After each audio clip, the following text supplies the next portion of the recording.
Here's a situation where apparently doing everything correctly still produces an error. Central Monitoring Agency investigations reveal that some navigational databases can give unexpected results. This does not come as a surprise to experienced pilots. Take a look at this clip. Relying blindly on this type of database can really get you into trouble, so it's imperative to understand how these problems can arise. Suppose we're at 60 degrees north, 50 degrees west. A typical FMC might display this as 6050 north.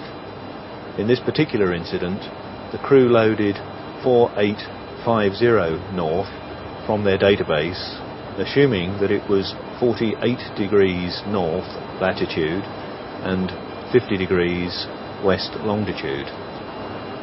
All seemed to be going well until they coasted in.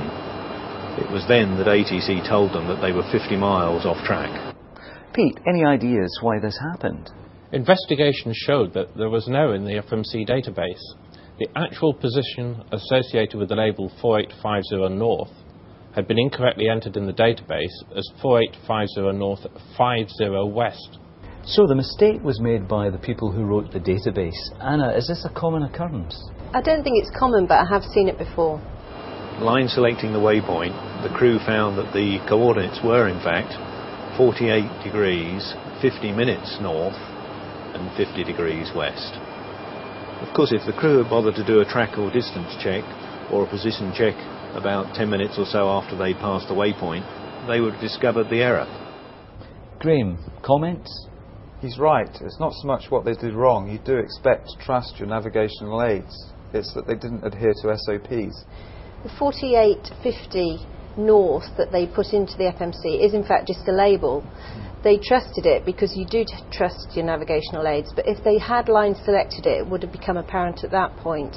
Otherwise, SOPs should have picked it up as they went over the waypoint and checked their next initial true track. That would have showed an error, and if they had done a check 10 minutes after that, that would have showed an even bigger error. Distance is another check you make as you cross the waypoint, but the difference in distance in this case would probably have seemed insignificant. Patrick Coleman, an oceanic controller from Gander, joins us by video link. Patrick? Obviously, you're expecting the aircraft to be in one position and it's fitting into your big plan. Then your mental picture has to jump 50 miles sideways and you've got a lot of work to do. It's not easy. Again, if the crew had checked the FMC and plotted the route, the error would have become apparent.